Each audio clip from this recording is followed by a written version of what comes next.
Silicon city ಬೆಂಗಳೂರಿನಲ್ಲಿ ಭವಿಷ್ಯದ ಸಾರಿಗೆ ಕ್ರಾಂತಿಗೆ ಮುನ್ನುಡಿ ಬರೆಯಲಾಗಿದೆ.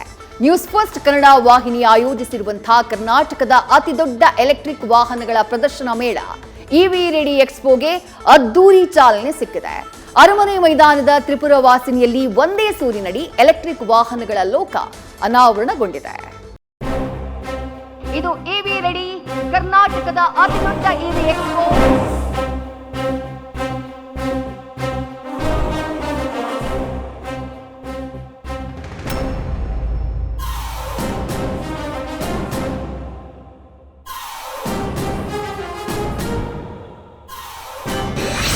ಅರಮನೆ ಮೈದಾನದಲ್ಲಿ news first EV ready expo. ಒಂದೇ ಸೂರಿನಡಿ ಎಲೆಕ್ಟ್ರಿಕ್ ವಾಹನ ಲೋಕ ಅನಾವರಣ.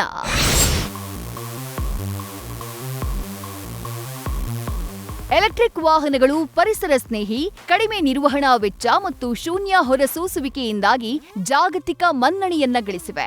ಭಾರತದಂಥ ದೊಡ್ಡ ರಾಷ್ಟ್ರದಲ್ಲಿ ಭವಿಷ್ಯದ ದೃಷ್ಟಿಯಿಂದ ಎಲೆಕ್ಟ್ರಿಕ್ ವಾಹನಗಳು ತುಂಬಾ ಮುಖ್ಯ.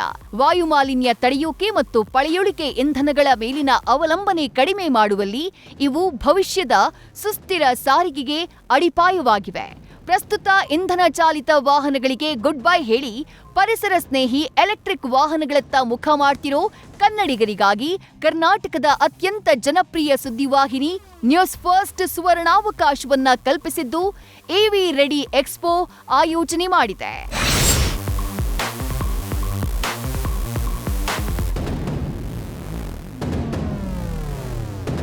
ಪರಿಸರ ಸ್ನೇಹಿ ಅಭಿಯಾನದ ಭಾಗವಾಗಿ ಬೆಂಗಳೂರಿನ ಅರಮನೆ ಮೈದಾನದ ತ್ರಿಪುರ ವಾಸಿನಿಯಲ್ಲಿ ಎಲೆಕ್ಟ್ರಿಕ್ ವಾಹನಗಳ ಬೃಹತ್ ಪ್ರದರ್ಶನ ಮೇಳವನ್ನ ಆಯೋಜನೆ ಮಾಡಲಾಗಿದೆ.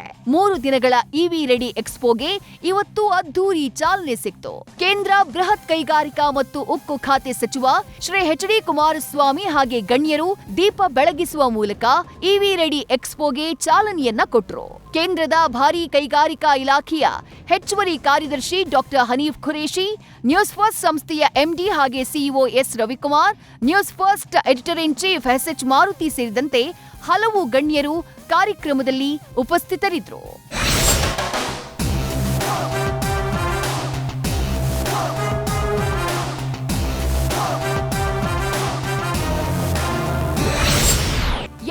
ಸಾವಿರ ಚಾರ್ಜಿಂಗ್ ಕೇಂದ್ರ, 11,500 ಕೋಟಿ ಅನುದಾನ. ಇವಿ ಕ್ರಾಂತಿಗೆ ಕರ್ನಾಟಕವೇ ಶಕ್ತಿ ಎಂದ ಕೇಂದ್ರ ಸಚಿವ ಎಚ್.ಡಿ.ಕೆ.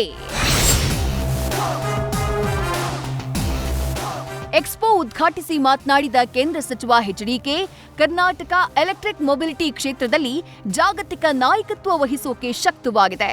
ದೇಶಾದ್ಯಂತ 70,000 ಚಾರ್ಜಿಂಗ್ ಕೇಂದ್ರಗಳನ್ನ ಪ್ರಾರಂಭಿಸಲಾಗ್ತಾ ಇದೆ ಅಂತ ತಿಳಿಸಿದ್ರು. ಇನ್ನು ಇವಿ ಉತ್ಪಾದಕರು ಹಾಗೆ ಗ್ರಾಹಕರು ಸೇರಿದಂತೆ ಎಲ್ಲರನ್ನ ಒಂದೇ ವೇದಿಕೆಗೆ ತಂದಿದ್ದಕ್ಕಾಗಿ ನ್ಯೂಸ್ ಫಸ್ಟ್ ವಾಹಿನಿಗೆ ಅಭಿನಂದನೆಯನ್ನ ಸಲ್ಲಿಸಿದ್ರು. The Ministry of Heavy Industries has taken the several concrete steps to accelerate this transition. The FAME2 scheme, with an outlay of 11,500 crore, has supported more than 16.71 lakhs electric vehicles and led to the sanctioning of over 9,000 public energy charging stations across the country. Building on this progress, the PME Drive scheme, with an outlay of 10,900 crore, is further pushing EV adoption through demand incentives and expanded charging infrastructure, with more than 20 lakh electrical vehicles supported so far. Recognizing that charging access is critical for mass adoption, the government has earmarked 2,000 crore under PME Drive for the establishment of over 70,000 charging stations nationwide.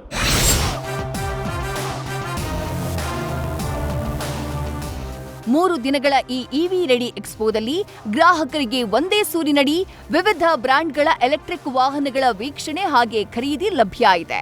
ಈ ಬೃಹತ್ ಮೇಳದಲ್ಲಿ Mahindra last mile mobility MD ಮತ್ತು CEO Suman Mishra, TVS motor ಕಂಪನಿಯ ನಿರ್ದೇಶಕ ಮತ್ತು CEO KN Radhakrishnan, Kinetic green ಸಂಸ್ಥಾಪಕರು ಹಾಗೆ CEO doctor ಸುಲಜ್ಜಾ ಫೈರೋಡಿಯಾ ಮೋಟ್ವಾನಿ ಸೇರಿದಂತೆ ಪ್ರಮುಖರು ಭಾಗಿಯಾಗಿದ್ದರು.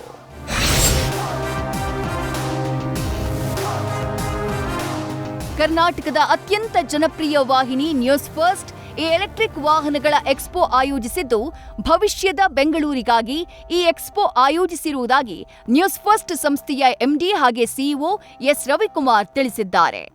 Karnataka's largest EV expo, Power Tomorrow, Drive Green Today.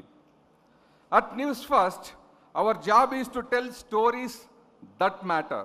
For years, we have reported on the potential of electric mobility and how it can play a role in ensuring cleaner, greener, quieter Bengaluru. But today, as the organizers of EV Ready 2026, we are not just reporting the news, we are hosting the future. Expo ಉದ್ಘಾಟನಾ ಕಾರ್ಯಕ್ರಮದ ಬಳಿಕ ಕೇಂದ್ರ ಸಚಿವ H D. ಕುಮಾರಸ್ವಾಮಿಯವರು electric ವಾಹನಗಳ ಸ್ಟಾಲ್ಗಳ ಬಳಿ ತೆರಳಿ ವಾಹನಗಳ ವೀಕ್ಷಣೆ ಮಾಡಿ ಮಾಹಿತಿಯನ್ನ ಪಡ್ಕೊಂಡ್ರು.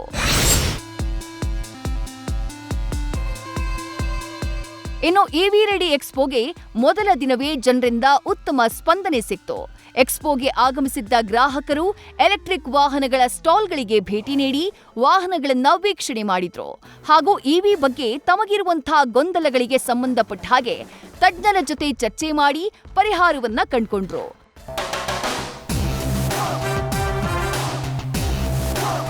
ಒಟ್ನಲ್ಲಿ ಇದೇ ಮೊದಲ ಬಾರಿಗೆ ಇವಿ ಬಸ್ಗಳು, ಟ್ರಕ್ಗಳು ಮತ್ತು ಟ್ರ್ಯಾಕ್ಟರ್ಗಳಂತಹ ಭಾರೀ ವಾಹನಗಳು ಕೂಡ ಈ ಎಕ್ಸ್ಪೋನಲ್ಲಿ ಭಾಗಿಯಾಗಿವೆ. ನಾಳೆ ಮತ್ತು ನಾಡಿದ್ದು ಇನ್ನೂ 2 ದಿನ ಈ ಎಕ್ಸ್ಪೋ ಇರಲಿದೆ. ಇದು ಕೇವಲ ವಾಹನ ಪ್ರದರ್ಶನವಲ್ಲ, ಬದಲಾಗಿ ಭವಿಷ್ಯದ ಸಾರಿಗೆ ಕ್ರಾಂತಿಯ ಒಂದು ನೋಟ. ಹಾಗಾಗಿ ಎಲೆಕ್ಟ್ರಿಕ್ ವಾಹನ ಪ್ರಿಯರು ಹಾಗೆ ಹೊಸ ವಾಹನ ಖರೀದಿಸುವ ಯೋಜನೆಯಲ್ಲಿರುವವರು ತಪ್ಪದೇ ಅರಮನೆ ಮೈದಾನಕ್ಕೆ ಭೇಟಿ ನೀಡಿ ಇದರ ಸದುಪಯೋಗವನ್ನ ಪಡ್ಕೊಳ್ಳಿ. News First bureau.